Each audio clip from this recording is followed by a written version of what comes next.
Hai guys, balik lagi di Cheers Project.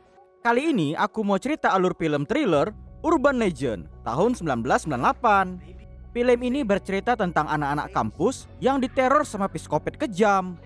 Wih, ngeri-ngeri sedap filmnya ini weh. Jadi selama beberapa menit ke depan aku bakalan nemani aktivitas gabut kalian guys.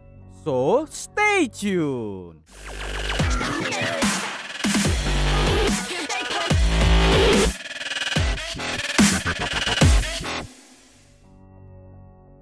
Jadi cerita filmnya tuh kayak gini weh.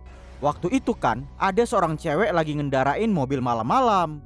Tiba-tiba aja dari kursi belakang muncul orang bawa kampak. Jebret! Langsung putus kepala dibuat. Jadi kayak gitulah awal mula teror psikopat.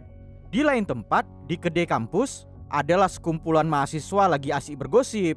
Parker ngasih tahu ke Natalie dan Brenda tentang cerita sadis di asrama Stanley Hall.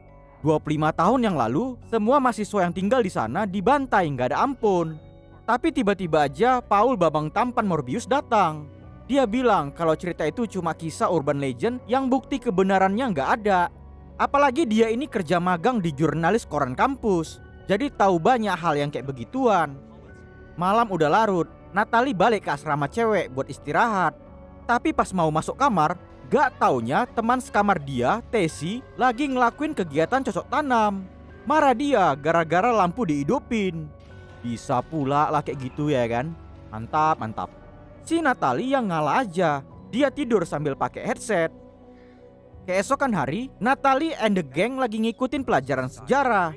Dosen Wexler lagi bahas tentang sejarah kisah horror thriller yang berkembang jadi cerita urban legend. Dengan contoh cerita orang-orang yang katanya nggak boleh makan Mentos dengan Coca-Cola, nanti perut bisa meledak. Si Damon dengan sok paten maju ke depan untuk jadi kelinci percobaan. Pas udah dicoba, mendadak dia terjatuh. Badannya jegang-jegang dan mulut pun ngeluarin busa. Semua mahasiswa yang ada di ruangan itu pada berpanikan lah. Nggak taunya dia cuma ece-ece aja.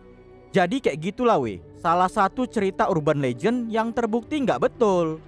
Di hari itu, berita tentang kematian Michelle tadi malam udah tersebar lewat koran kampus. Tapi tiba-tiba aja Dekan Adams dan polisi kampus datang buat nyita semua koran. Oh, si Paul jadi gondok lah. Bagi mereka, berita yang kayak gitu bisa ngerusak popularitas kampus. Jadi nggak penting buat dimasukkan ke koran. Jadi omongan pula nanti ke masyarakat. Gak laku lah nanti kampusnya. Di malam itu, saat Natalie lagi buka buku tahunan, rupanya si Michelle dulu satu SMA dengan dia. Mereka pernah sama satu tim cheerleader di sekolah. Gak taunya mendadak Damon datang. Ditengok muka si Natalie lagi galau, diajak keluarlah buat nyari angin. Pandai kali si kawan ini nyari tempat. Dibawa dia ke tempat yang sepi. Awalnya modus kali jadi pendengar yang baik. Abis selesai ngedengar curhatan Natalie, dia ngegoda buat bercocok tanam. Gedegam! Dikasihkan boga mentah. Ya namanya juga dia usaha, mana tahu dapet ya kan. Sebelum cabut dari sana, pergi kenceng dulu dia. Tapi tiba-tiba aja, jebret! Psikopat muncul. Natalia langsung cepat-cepat lah ngidupin mobil. Gak taunya batang leher Damon udah diikat ke pohon. Abis itu disambungkan ke bumper. Pas mobil berhasil digaskan, seret! Langsung ketarik batang leher. Gara-gara kaca depan mau dipecahkan, Natalie langsung ngatrikkan mobil. Talinya terulur, dan badan si Damon yang udah jadi mayat pun akhirnya terjatuh. Ditengok psikopat biawak udah gak nampak lagi, Natalie langsung segera cabut aja dari sana. Dia akhirnya berhasil datangin polisi kampus, Resi. Waktu mereka balik ke tempat TKP tadi, gak taunya mobil dan mayat Damon udah hilang entah kemana. Ditengok ada kaleng bir, Resi malah ngira kalau Natalie lagi berhalusinasi gara-gara mabuk. Besoknya si Natalie langsung cerita tentang kejadian tadi malam. Tapi mereka nggak ada yang percaya. Dipikir itu cuma prank doang. Si Parker teringat kalau kemarin Damon bilang mau ke acara pesta reunian. Makanya sekarang dia nggak nampak di kampus. Di hari itu, Natalie dan Sasha berada di perpus. Mereka nyari tahu kisah urban legend tentang psikopat. Tapi ditengok kalau peminjam buku terakhir adalah Damon, dia akhirnya jadi mikir kalau kejadian tadi malam memang cuma prank buat nakut-nakutin dia aja. Di asrama cewek, waktu Tessy lagi di depan komputer, Tiba-tiba aja psikopat udah masuk ke kamar. Bersamaan si Natalie juga baru sampai di asrama. Kedengar ada suara berisik di tempat tidur, dipikir si Tessy lagi bercocok tanam. Ya udah, lampu pun gak dihidupin dan dia langsung pergi tidur aja. Besok paginya, abis bangun tidur, ketengoklah sama Natalie. Ada cairan merah di karpet. Pelan-pelan. Pas selimut dibuka, ternyata si Tessy udah mati berselemak darah. Di tembok kamar juga ada tulisan. Gak berapa lama, asrama putri udah rame banyak orang. Dekan Adams dan Resi buat kesimpulan kalau Tessy mati bunuh diri. Padahal udah dikasih tahu kronologi kejadian, tapi mereka nggak percaya dan langsung pergi aja dari sana. Paul ngedatangin Natalie dengan niat mau wawancara buat koran. Setelah kejadian gila tadi pagi, dia sekarang yakin kalau pembunuh Michelle, Damon, dan Tessy adalah orang yang sama. Tapi menurut Paul, di semua kasus kematian gak ada benang merah dan bukti yang kuat. Mereka pergi ke kantor dosen Wexler buat nyari tahu kebenaran tentang pembantaian psikopat 25 tahun yang lalu. Karena udah diketok pintu gak ada yang nyaut, Paul pakai cara maling buat buka pintu. Dicari-cari. Gak sengaja di ruangan itu Natalie nemu pintu rahasia. Ternyata di situ ada jaket dan kampak psikopat. Jadi curigalah mereka. Pas mau keluar dari sana, ketahuan pula orang itu dua. Dosen Wexler buat pembelaan kalau itu cuma properti buat pelajaran sejarah urban legend. Karena udah nuduh yang enggak-enggak dan masuk ke ruangan dosen tanpa izin, Paul dipecat dari redaksi koran kampus. Abis itu Natalie diskors selama sebulan.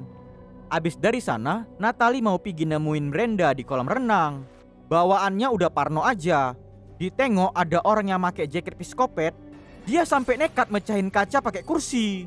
Rupanya itu cuma pelatih renang. Ceritalah si Natalie tentang rahasia masa lalunya saat SMA. Jadi dulu dia sama Michelle pernah ngeprank pengemudi lain pakai lampu tembak. Pemuda itu jadi panik, dikira begal yang lagi ngejar. Gara-gara perbuatan mereka, akhirnya mobil itu kecelakaan dan si pemuda pun mati di tempat. Itulah yang buat dia jadi trauma dengan peristiwa pembunuhan. Biar nggak pala terotak kali, Brenda ngajak Natalie buat siap-siap ke acara pesta di asrama cowok. Di malam itu, saat Dekan Adams mau balik pulang, tiba-tiba aja dari bawah mobil muncul si psikopat. Jepret! Tersayat batang kaki. Mobil dibuat jalan otomatis. Abis itu gara-gara susah jalan, badan jadi ketabrak. Cerot! Ketancep badan itu ke besi pembatas parkir. Gila. Pesta ajeb-ajeb udah dimulai. Tapi tiba-tiba aja Paul datang dan nyuruh Parker buat bubarin acara. Setelah diselidiki, ternyata malam itu bertepatan dengan hari pembunuhan massal. Kemungkinan besar psikopat bakalan datang buat ngelakuin kejadian 25 tahun yang lalu. Tapi si Parker nggak peduli. Bagi dia itu cuma cerita urban legend yang nggak betul. Dan acara pesta pun tetap dilanjutin. Walaupun gak ada yang percaya, Paul pergi dari sana buat nyari bantuan polisi. Nengok sikap pacarnya yang sok paten, Sasha jadi suntuk dan pergi ke stasiun radio kampus buat siaran. Waktu si Parker lagi di toilet ya kan, ternyata psikopat muncul tiba-tiba. Kaki tangannya diikat. Abis itu dipaksa nelan cairan pembersih lantai. Ya tentu aja langsung mati keracunan lah dia. Gak berapa lama di stasiun radio, si Sasha juga kena teror. Dia dikejar-kejar sambil bawa kampak. Si Natalie yang ngedengar suara Sasha menjerit-jerit dari siaran radio langsung pergi buat nolongin. Mahasiswa yang lain cuma bodo amat, dipikir itu cuma teriakan prank. Gak kebayang lah kayak mana cewek aku ini ngehindar dari psikopat. Jatuh dari lantai atas, abis itu naik lagi pakai lift, dan terakhir masuk lagi ke stasiun radio. Dari mobil polisi, Resi juga ngedengar suara jeritan Sasha. Dia langsung cepat-cepat menuju ke sana. Waktu Natalie udah sampai, dia nengok Sasha yang nangis-nangis minta tolong. Si psikopat kambing biawak ternyata juga ada di sana. Ketepak, ketepuk. Habis kali badan si Sasha kena kampak. Natalie nyari pertolongan. Dia pergi ke asrama cowok. Gak taunya si Paul baru aja dari luar. Oh, si Natalie jadi curiga lah. Apa mungkin Paul adalah si psikopat? Pas mau pergi keluar, mereka gak sengaja ketemu dengan Brenda. Dia katanya juga ngedengar suara jeritan Sasha. Gak pakai banyak bacot, mereka bertiga langsung cabut aja dari sana. Resi udah sampai di stasiun radio, tapi yang ditengoknya cuma badan Sasha yang udah gak berbentuk lagi. Setelah berhasil keluar dari wilayah kampus, mereka singgah ke galon buat nelpon polisi. Tapi mendadak Brenda dan Natalie nyium ada bau busuk di dalam mobil Paul.